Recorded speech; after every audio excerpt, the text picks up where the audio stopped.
वकील साहब, जैसे लगातार घटनाएं घट रही है पति पत्नियों के बीच में। एक पहले भी एक घटना घटी थी कि एक पत्नी ने अपने पति के टुकड़े करके ड्रम में डाल दिया, बंद कर दिया, मार दिया। ऐसे ही अभी एक नई घटना घटी है इंदौर की राजा रघुवंशी की। उसकी पत्नी उसको मेघालय लेके जाती है, वहाँ पर उसकी हत्या करवा दी जाती है। तो इससे जो समाज में जो गलत मैसेज आ रहा है, पति पत्नी के बीच का भरोसा टूटता जा रहा है, किसी माँ का बेटा मर रहा है, किसी बहन का भाई मर रहा है, तो कहाँ समाज में ऐसी प्रवृत्ति लाई जाए कि इन घटनाओं को रोक सके। ऐसा आपके क्या विचार है कि कहाँ कमियां हैं? क्या माता पिता की कमी है या अपनी स्वयं की कमी है, या कहीं ना कहीं इसको कानून को कोई इस पे सख्त ऐसा काम करना चाहिए या ऐसा बिल लाना चाहिए, ऐसा सख्त कार्रवाई करनी चाहिए ताकि इन घटनाओं को रोक सके? आपके विचार बताइए सर। इस विषय में मैं सबसे पहले तो जो आपका प्रश्न है कि माता पिता या संतान कौन इसके लिए ज़िम्मेदार है, तो इसके लिए सबसे पहले तो हम कहेंगे कि परिवार ही ज़िम्मेदार है, क्योंकि बच्चे की जो परवरिश होती है, चाहे वो लड़का हो या लड़की हो, माता पिता ही उसके प्रथम संरक्षक होते हैं, नेचुरल गार्जियन होते हैं, और वही उसको सारे संस्कार देते हैं, हमें कैसे रहना है। बेटी की शादी, हाँ हमें बेटी की शादी ऐसे परिवार में करनी है, उसको अच्छी शिक्षा देनी है। तो घर परिवार का जो माहौल होता है वो बच्चे को सबसे ज़्यादा प्रभावित करता है, और वहीं से बच्चा सीखता है। अगर माँ अच्छे करैक्टर की है तो संतान भी उसी को देख के आगे बढ़ेगी, क्योंकि समाज में सभी तरह का माहौल है, सभी तरह के लोग रहते हैं। कई माताएं भी ऐसी हैं जिनके अन्यत्र कहीं संबंध है, तो बच्चे भी उनको देख के वो सीख जाते हैं। अगर माता पिता अच्छे हैं, अपने बच्चों को ध्यान देते हैं, उनकी शिक्षा पे ध्यान देते हैं और वो अच्छी एजुकेशन देते हैं, तो बच्चों के संस्कार भी अच्छे होंगे। उन्हें संस्कार देना ही होगा, संस्कार दिए बिना तो आगे का वो समाज वो मतलब समाज में वो अच्छे से नहीं रह पाएंगे, सर्वाइव नहीं कर पाएंगे। तो घर से शुरुआत है बच्चों के संस्कारों की। अगर वहाँ से उन्हें अच्छे संस्कार मिलेंगे तो जिस विद्यालय में वो जाएंगे, कई बार एजुकेशन गर्ल्स की गर्ल्स स्कूल में भी होती है, कई बार कोएड स्कूल में भी होती है, वहाँ पर उनके टीचर्स उन पे ध्यान दें, बच्चों पे वो किस तरह के माहौल को क्रिएट कर रहे हैं। अगर वो लड़कों के साथ एजुकेशन में है तो वहाँ भी उनको ये ध्यान रख, बच्चों को उनको सिखाना चाहिए, स्टूडेंट्स को सिखाना चाहिए कि आप लोग यहाँ पे स्टडी के लिए आए हो, पढ़ाई पे ध्यान दें। जैसे अभी कोटा में तो बाहर के स्टूडेंट्स पे आ रहे हैं, बाहर के स्टूडेंट कोचिंग पे तो कोचिंग की पढ़ाई करते हैं, लेकिन फिर वो लड़के लड़के फ्रेंडशिप करते हैं, एक दूसरे के साथ घूमते हैं। अभी हम वहाँ यहाँ साल 2 साल तो वो रह लेते हैं, यहाँ के बाद वो अपने घरों पर चले जाते हैं। वहाँ जाने के बाद भी उनके जो रिलेशंस हैं वो सिर्फ फ्रेंडशिप तक सीमित ना होकर फिजिकल रिलेशन में कन्वर्ट हो जाते हैं। तो उनके वो जो रिलेशंस है उनके माता पिता तक बात तो पहुंच जाते हैं, लेकिन माता पिता उनको अडॉप्ट नहीं करते। जब वो अडॉप्ट नहीं करते तो उनकी मैरिज कर देते हैं। अब बच्चे अपने घर वालों के प्रेशर में, माता पिता वो अगर बता भी देते हैं तो माता पिता का कहना होता है लड़की से, अरे हमारी समाज में बदनामी होगी, ये तो लड़का इंटरकास्ट है, ये तो लड़का तेरे से कम पढ़ा लिखा है, ये तो देखने में अच्छा नहीं लग रहा। और इन सब बातों के तहत उसको इतना प्रेशर में ले लेते हैं कि तू शादी करनी तो हम आत्महत्या कर लेंगे। तो लड़की उनकी बातों में आके शादी तो कर लेती है, लेकिन वो अपने पहले के रिलेशन को क्योंकि छोड़ नहीं पाती, तो आफ्टर सम टाइम वो वापस उसके संपर्क में आती है। और उसके संपर्क में आने के बाद, क्योंकि शादी का प्रेशर तो खत्म हो गया शादी के बाद, लेकिन लड़की का जब वापस उसी पहले वाले व्यक्ति से संपर्क होता है तो उनकी दोनों की साथ में रहने की इच्छा होती है। अब वो करे तो क्या करे, तो उनको अंतिम विकल्प ये दिखता है कि क्यों नहीं इस बीच वाले आदमी को रास्ते से हटा दिया जाए।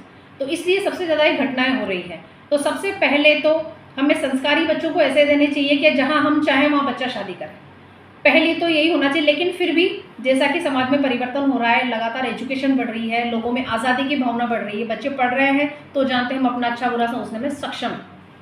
अगर वो माता पिता यहाँ तक उन बच्चों को नहीं रोक पा रहे हैं कि वो हमारी मर्ज़ी से शादी करें, तो फिर ये है कि फिर हमें माता पिता को समझना चाहिए कि बच्चा बिल्कुल इस हद तक है कि मुझे तो शादी करनी है तो इससे ही करनी है, चाहे वो लड़का हो या लड़की हो। तो फिर पेरेंट्स को थोड़ा समझना चाहिए कि क्यों ना हम इसकी शादी वहीं कर दें, जब ये खुश भी यहीं रहेगा। और अगर वो उसको बच्चे को समझा पाते हैं तो इसमें भी बुराई नहीं, बच्चा समझे लेकिन पूरी तरह के, हाँ ठीक है मैं अपने पहले वाले रिलेशन को पूरी तरह छोड़ के और नए रिलेशन में जाना चाहती हूँ या जाना चाहता हूँ, तो ही वो शादी करें। अगर बच्चा इस पर तैयार नहीं है तो उसकी शादी अन्यत्र नहीं करें, वो चाहे शादी करें नहीं करें। आजकल समाज में सभी तरह के लोग हैं, अकेले भी रह रहे हैं, अकेले भी लाइफ को सर्वाइव कर रहे हैं, लेकिन अपराध ना हो इसके लिए तो माता पिता को भी समझना होगा और बच्चों को भी समझना होगा। तो घटना घटी, इसको लेकर क्या कहना चाहते हैं कि ऐसी जिस महिला ने इतना जघन्य अपराध किया है उसको कितनी कड़ी से कड़ी सज़ा मिलनी चाहिए ताकि ये अन्य ऐसी महिलाओं को एक सबक मिले? इस घटना के संबंध में जिस तरह से अगर कोई पति अपनी पत्नी की हत्या करता है तो उसे 302 में अपराध में सजा होती है, उसको दहेज हत्या में सजा होती है। उसी तरह अगर महिला भी इस तरह का अपराध करे, बिल्कुल बराबर सजा मिलनी चाहिए। जब महिला और पुरुष को बराबर अधिकार है तो सजा में अंतर क्यों? और कानून भी होना चाहिए, जब महिलाओं के राइट्स पे कानून बने हुए तो बिल्कुल पुरुषों के कानून पे भी राइट बनना चाहिए। अगर सही है तो महिला को भी सजा मिलनी चाहिए और पुरुष को भी सजा मिलनी चाहिए, बराबर होना चाहिए। अभी वर्तमान में एक घटना घटी है और इससे पूर्व भी ऐसी कई घटनाएं सामने आ चुकी है कि पति और पत्नी के जो भरोसे के जो रिश्ते हैं वो लगातार टूटते जा रहे हैं। पहले भी एक मामला हुआ था कि एक महिला ने अपने ही पति के टुकड़े करके ड्रम में बंद कर दी है, और अभी वर्तमान में एक इंदौर की घटना जो बहुत चर्चा में है कि कुछ दिन पहले उनकी शादी हुई और घूमने गए और वहाँ पर पति की हत्या। आखिर समाज में कहाँ कमी है, आखिर कैसे ये मामले बढ़ते जा रहे हैं, इन्हें कैसे रोका जाए, कितनी जिम्मेदारी इसमें माता पिताओं की है और कितनी जिम्मेदारी इसमें समाज की है, किस तरह से इन मामलों को रोका जाए।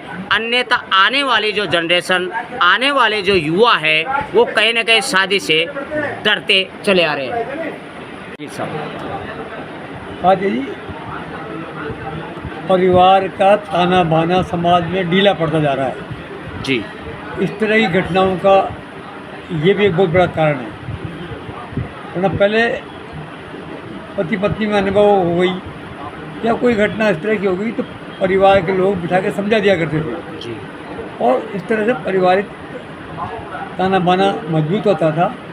तो इस तरह की घटनाएं बहुत कम होती पहले भी थी, लेकिन इतनी घटनाएं जो अभी हो रही हैं वो नहीं होती। नंबर 2 क्या है कि जांच निष्पक्ष होना चाहिए। ये वर्तमान घटना बताई आपने इंदौर की, इसमें निष्पक्ष जांच होना चाहिए और कठोर कार्रवाई की जानी चाहिए, क्योंकि कठोर कार्रवाई ही एकमात्र समाज में उदाहरण होता है जिससे अन्य अभियुक्त लोग, अन्य अपराध करने वाले लोग डरें।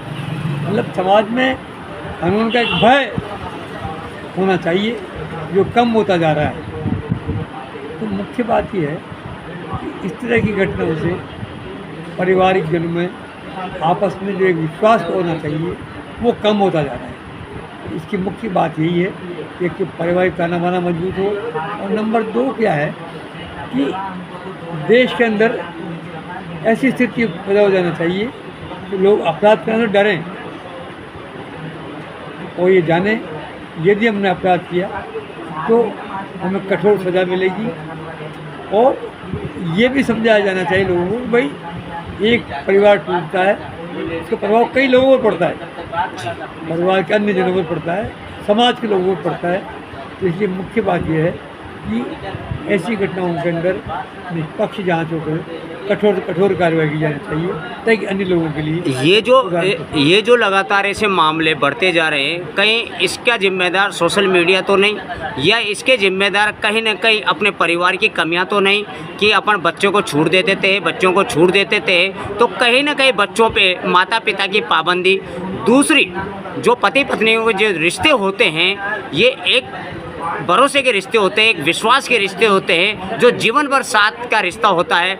लेकिन लगातार आप भी देख रहे हो, हम भी देख रहे हैं, अखबार भी में देखते आ रहे हैं कि ये रिश्ते धीरे धीरे कमज़ोर होते जा रहे हैं। तो क्या नहीं समाज को कोई न कोई ऐसा कोई कदम उठाना चाहिए जिससे कि ये भरोसा आगे भी कायम रहे, नहीं तो आगे चल के ये रिश्ते टूटते ही चले जाएंगे जिससे एक नई बुराई का जन्म हो सकता है।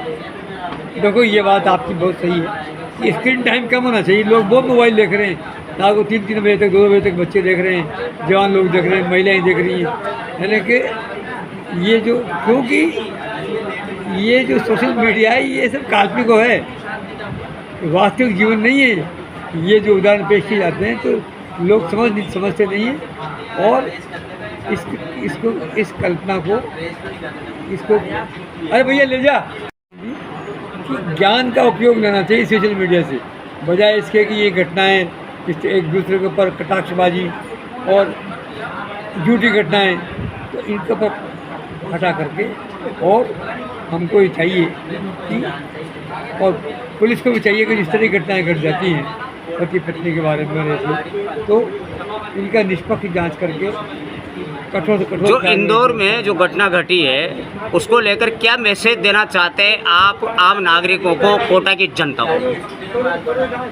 ये घटना बहुत ही दर्दनाक है। एक महिला किसी में जा सकती है, ये उदाहरण है, और ये समाज में उदाहरण नहीं बन करके इसका एक एक्सेप्शनल केस बनाना चाहिए, कभी फॉलो नहीं करना चाहिए इसी बातों को, और उस महिला को कठोर से कठोर कार्रवाई दी जानी चाहिए। तो उसने अपने पति की जिस तरह निर्मम हत्या की है वो, ताकि उसको जीवन में याद रहे, तो फांसी दी जानी चाहिए ताकि अन्य महिलाओं के लिए उदाहरण बने।